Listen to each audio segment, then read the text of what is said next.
Hello there. Well, today I have two different recipes to share with you, and I think you are going to love them both. Today we're going to be making some mini quiches. I don't know about you, but there's just something so cool about mini anything. The first one that I'm starting with is a sweet potato and broccoli mini quiche. And so, with quiches, it takes a lot of eggs. So that's what I'm doing right now is I am cracking our eggs in the mixing bowl. If you're more comfortable cracking them, like individually in a smaller bowl and then adding them, you feel free to do it any way that, you're comfortable with. Now I'm going to add in about half of my ricotta cheese. I just went ahead and put the whole amount in the measuring cup, but I only need half at this point in the recipe. But that is ricotta cheese, so we've added that to our eggs. And now I have some fresh basil from my own little herb garden, and I'm going to take some leaves off of there and roll those up and just do a little chiffonade on them. And we will have some wonderful fresh herbs to add into our recipe. There's nothing like fresh herbs to just kind of take your recipe to the next level of flavor. Adding a little bit of salt and a little bit of pepper, and you can add other seasonings if you would like to. That's just what I've added to mine, and now we're going to whisk that up really well. You want to really get some air going in there so that they're very light and fluffy. Okay, I have four little mini pie plates that I've sprayed generously. Now I'm putting in some sweet potatoes and broccoli that I have pre-cooked in the microwave. I'm just steaming them at for about 3 to 4 minutes, softening them up, getting them ready to go into the oven because it will take them longer to cook if we didn't do that beforehand. So now I'm back to the egg mixture, and I'm just carefully adding that into the pie plates. Do it slowly, so you make sure you have enough for each one, or it doesn't, you lose it all on the pan. But then those are ready to go into the oven.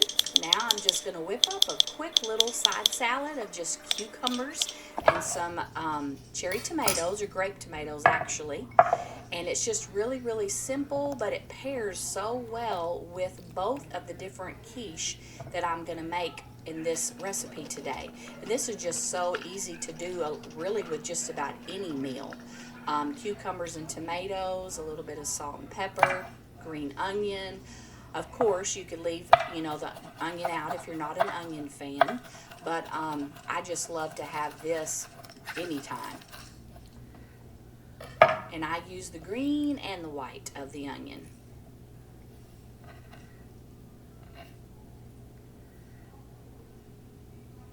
And here we have some Italian dressing. Again, feel free to use whatever kind of dressing you would like. I love all different kinds of dressings, but with this meal, I decided the Italian dressing would be the best for us. And don't forget to garnish with a little bit of your fresh basil. All right, now we're going to get started on the second quiche recipe. As you can see, I have a muffin pan. I've sprayed it very generously. I'm adding in some halved grape tomatoes. Now I have some turkey bacon that I have already pre-cooked and chopped up.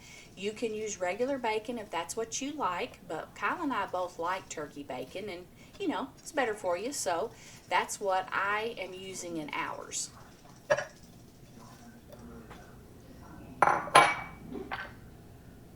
Now I'm going to add in some green onions. There's little Mosley getting excited over the bacon.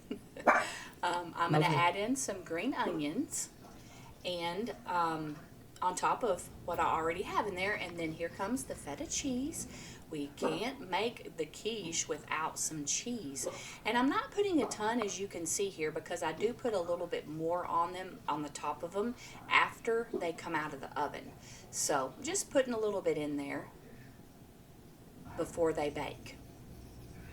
Now we're going to do salt and pepper in each little muffin whole. And we're also going to put some of that fresh basil in there. And again, if you're not a basil fan, pick your favorite one or favorite herb. Salt and pepper on our eggs, and now I'm adding in some cream. You can add milk at this point if you would like to, but I love to just add a little bit of richness. Now, you'll see this nutmeg. That's just a kind of a little trick that I love to do with cream. Usually anytime I use cream, I'm going to add a little bit of nutmeg to it. There's just something about the combination of those flavors that add that little special thing that's in the recipe when someone bites into it and they wonder, what is that? That's what it is, nutmeg. Now we're going to whip those eggs up really well, just like we did the other ones. And again, we're just going to kind of take our time, pour this mixture into our muffin pan. And again, you just kind of do it slow first to make sure that you have enough, and then you can always go back and top off the ones that didn't quite get enough the first time.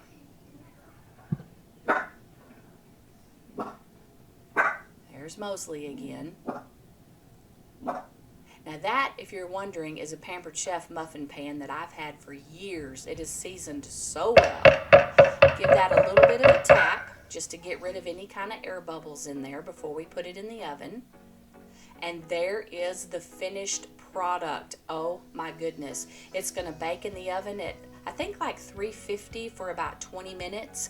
That is beautiful. Look at that. Oh my gosh. I mean, that is just a masterpiece. And if you could smell it, they smell so good. Thank you so much for watching today. I hope you picked up something that you didn't already know that you can use in your kitchen. Also, I wanted to remind you, you can follow me on YouTube.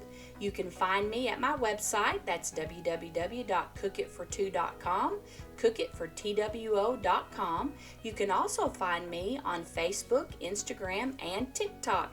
And please, if you watch a video and you like it, share it, comment on it. All of that helps me and it helps my business. So thanks again. Lord bless you.